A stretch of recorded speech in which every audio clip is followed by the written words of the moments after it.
Good morning, everyone.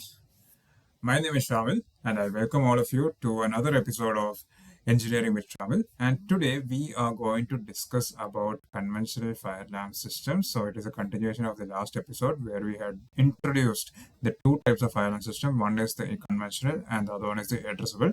And today we are going to discuss about the conventional fire alarm system. So let's see what conventional fire alarm systems are. So in conventional fire alarm system, so the first item that we have is the zoning. So what is zoning? Zoning is basically, suppose that you have a building, okay? Let's say that you have a one floor building, a ground floor only. In that you have separate areas, okay? Areas or rooms, whatever is it. Now that building, you can divide it into physical areas, into separate physical areas, and each area is termed as zone. Okay. Suppose that let's to simplify things, let's say that a building has three rooms, okay, and each room I'm considering as an area, and each area is a zone for me. Okay. So let's say that zone 1 is lobby, zone 2 is office area, and zone 3 is kitchen. Okay, this is how the building, or this is how that particular building is structured. So in each zone, I will be pulling a separate electrical circuit from the fire alarm control panel. Okay, and yes, and each zone will be requiring separate panel. Now, in conventional system, like I said in the previous episode, the panel will be showing which zone will be in alarm state. That is, in case if any detector in a particular zone gets activated, then that particular zone will be shown in the alarm. It doesn't show which device is it, but rather it will show which zone is in fire condition. Okay, so this is what zoning is all about.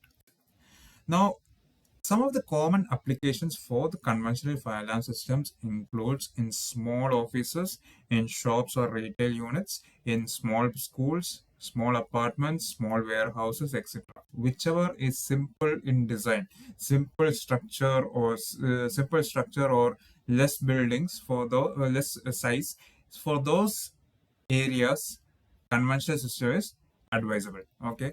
Now, what is the reason for conventional system? Why conventional works for these buildings?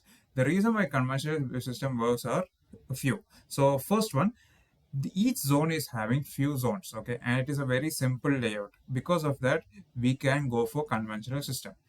Second thing is that conventional system is cheaper. It is budget friendly. The third one is it is easy to understand. The fourth one is each apartment or each room or each area can be considered as a zone in such buildings.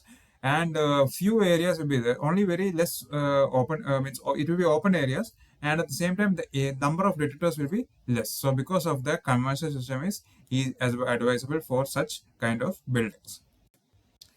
Now, what are the advantages of zoning?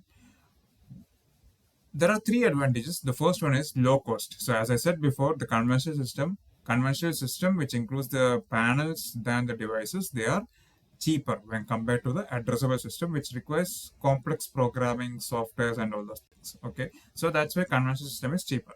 The second thing is that it is easy installation. It is simple for installation. The electricians can easily install them, and they can easily wire the cables as well. And the last one is it is easy to understand. That is, each zone will be having clear labels, and it will be easy for the user to understand these zoning. Now, what are limitations of the conventional system? So the cons or the disadvantages of the conventional system is that it doesn't give you the exact device location. It will say that there is a fire in this particular zone, but it will not say that which device in that particular zone got activated. So in case if there is a fire, the team has to search for the device which got activated inside the zone. That is one disadvantage of the conventional fire alarm system. The second one is the more cabling. Why more cabling is required? Now, the reason I will explain to you. The maximum number of zones which is available in the conventional system is 32 zones. So when you're wiring for each zone, then suppose that all the 32 zones we have a detector, okay, then in that case what happens is from the panel to all the 32 zones you need to pull separate cables. Okay, you cannot loop it from the other zone. You have to pull it from the panel and take it to the zone. So because of which you need more number of cables. That is why that is second advantage. The second disadvantage of the conventional fire alarm system. The third one is it has limited number of zones. That is up to 32 zones only we can use. This is based on the condition. This is based on the current availability of the conventional systems. That is up to 32 zones only we can design the conventional fire alarm system. In case if you have more number of areas, then we have to go for the addressable system, which I will cover in the coming videos. So the key takeaway is that conventional zoning is basically a low cost, simple solution. That is, it is advantageous for the buildings which are having simple layout, like the shops, small schools, small buildings, villas, residential compounds, etc.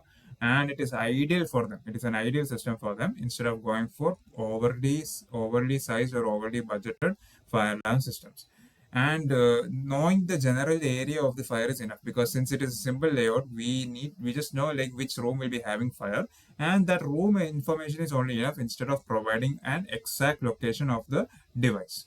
So this is all about the conventional fire alarm systems. In case if you have any questions, queries, feedback regarding this particular video, kindly share them in the comment box, and I would humbly request all of you to kindly like, share, and subscribe. Thank you for listening to this video, and in the coming videos, we'll be discussing about the addressable fire alarm system. Thank you once again, and I sign off. Good day to you.